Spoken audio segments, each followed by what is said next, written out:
ధ్యానం కొరకు Isaiah chapter 49 verse 8, యెషయా గ్రంథం 49వ అధ్యాయము 8వ వచనం. యెహోవా ఇలాగు సెలవిచ్చుచున్నాడు, అనుకూల సమయమందు నేను నీ మొర్ర ఆలకించి నీకు ఉత్తరం ఇచ్చితిని, రక్షణ దినమందు నిన్ను ఆదుకొంటిని.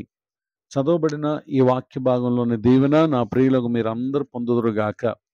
వాక్య ధ్యానం కొరకే ప్రార్థన. కృపగలిగిన మా తండ్రి, మీకు వందనాలు. నేడు చదవబడిన ఈ వాక్య భాగం ద్వారా మాతో మాట్లాడి మమ్మల్ని దర్శించమని యేసుక్రీస్తు నామములో ప్రార్థిస్తున్నాను తండ్రి, ఆమేన్. చదవబడిన ఈ వాక్య భాగంలో మన ప్రభువైన యేసుక్రీస్తు వారు తనకు మొరపెట్టు వారి మొరను ఆలకించి వారికి ఉత్తరం ఇచ్చే దేవుడే కాక ఆయన వారిని ఆదుకునేటటువంటి దేవుడై ఉన్నారు. మనం మొరపెట్టే వారంగా మనం ఉంటే తన సమయమందు దేవుడు దాన్ని ఆలకిస్తాడు. ఎన్ని సంవత్సరములు, ఎంతకాలము అనే దానిపై మనము ఎంతమాత్రం మనసు పెట్టక విశ్వాసముతో, ఓపికతో మనము దేవునికి మొరపెట్టే వారంగా ఉన్నప్పుడు ఖచ్చితంగా దేవుడు దాన్ని తగిన సమయమందు ఆయన ఆలకిస్తారు. అంత మాత్రమే కాక ఆలకించి ఆయన మనకు ఉత్తరం ఇచ్చి మన ప్రతి పరిస్థితుల్లో ఆయన మనలను ఆదుకునేటటువంటి దేవుడిగా ఉంటారు అనేటటువంటి విషయాన్ని దేవుని యొక్క వాక్యం తెలియపరుస్తూ ఉంది. పరిశుద్ధ గ్రంథంలో రాయబడినటువంటి ఒక సంఘటనను మనం పరిశీలన చేసినట్లయితే ఐజయా చాప్టర్ 38 వర్స్ 2 and 3, యెషయా గ్రంథం 38వ అధ్యాయము 2-3 వచనాలు. అతడు తన ముఖమును గోడ తట్టు త్రిప్పుకొని, యెహోవా, యథార్థ హృదయుడై సత్యముతో నీ సన్నిధి నేను ఎట్లు నడుచుకుంటునో, నీ దృష్టికి అనుకూలముగా సమస్తము నేను ఎట్లు జరిగించుతునో కృపతో జ్ఞాపకం చేసుకునమని హిజ్కియా కన్నీళ్లు విడిచుచు యెహోవాను ప్రార్థింపగా.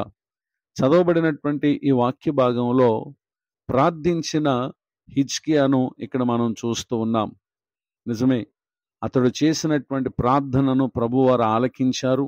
అంత మాత్రమే కాక ప్రార్థనకు జవాబుగా మరలా యెషయా గారిని వెనక్కి పంపించి తనకు శుభవర్తమానమును ప్రభువారు తెలియపరిచారు. అతని కన్నీళ్లు విడుచుట చూచానని, తన ప్రార్థన అంగీకరించానని, 15 సంవత్సరాల ఆయుష్ నీకు ఇచ్చేదనని ప్రభువారు వాగ్దానం చేయటను మనం గమనించగలం.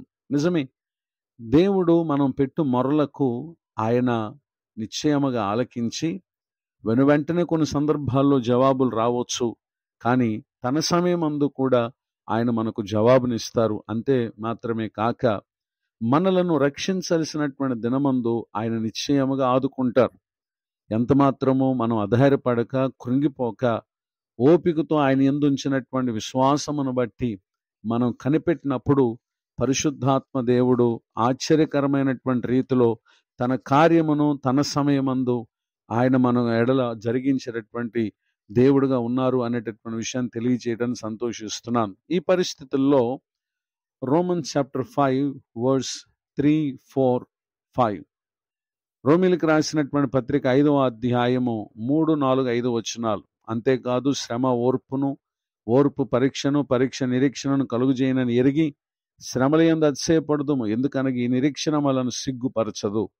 ఈ మాటలు వింటున్న నా ప్రియ సహోదరి సహోదరులు, తన సమయమందు మన కొరకు కార్యం చేసేటటువంటి దేవుని యందు మన విశ్వాసముంచి నిరీక్షణతో ప్రార్థించినప్పుడు నాడు హిజ్కియా ప్రార్థన ఆలకించి తనను ఎంతమాత్రం సిగ్గుపరచక తిరిగి ఆయుష్ ఇచ్చి ఆశీర్వదించిన దేవుడు ఈ దినమందు ఈ మాటలు వింటున్న నా ప్రియులకు మీరును దేవునికి విశ్వాసంతో ప్రార్థన చేయండి. ఆయన ఆలకిస్తారు, ఉత్తరం ఇస్తారు. రక్షణ దినమందు ఆయన మనల్ని ఆదుకుంటారు. అందుకొరకు నిరీక్షణతో ఓపిక కలిగి ఉండండి. ఆ నిరీక్షణ మనను సిగ్గుపరచదు. ఒక దినాన ఊహించనే ఉన్నతమైనటువంటి కార్యాలు ప్రభు మన కొరకు చేయబోతున్నారు. దేవుడి మాటల చేత మన అందరిని దీవించునుగాక. ఆమేన్. ప్రార్థన. కృపగలిగిన మా తండ్రి, మీకు వందనాలు. నేడు విన్న ఈ మాటల ద్వారా మా ప్రియులకు నిశ్చయముగా నూతనమైనటువంటి మేలులు వారికి దయచేదురుగాక. దైవజనులను, వారి కుటుంబాన్ని, సేవా పరిచయాన్ని దీవించండి. మరి ఒక నూతన సంవత్సర దయాకిరీటను పొందిన మా ప్రియులను ఆశీర్వదించండి. కృంగిన వారిని, దుఃఖితులుగా ఉన్న వారిని ప్రార్థించి ఇంకనూ తమ జీవితంలో కార్యం కొరకు కనిపెడుతున్నటువంటి వారు ఎవరైనా వేదనతో, దిగులుతో ఉంటే ఇప్పుడే నీ మాటల చేత వారిని మీరు దర్శించినందుకు స్తోత్రం. తమ ముందున్న కాలమందు నిశ్చయముగా వారు మీ నుండి మేలు పొంది మీ మహిమ కొరకు సాక్షులుగా ఉందురుగాక. యేసుక్రీస్తు నామములో బ్రతిమాలు ప్రార్థిస్తున్నాను తండ్రి, ఆమేన్. తండ్రి, కుమార, పరిశుద్ధాత్మ దేవుడు తోడే నడిపించునుగాక.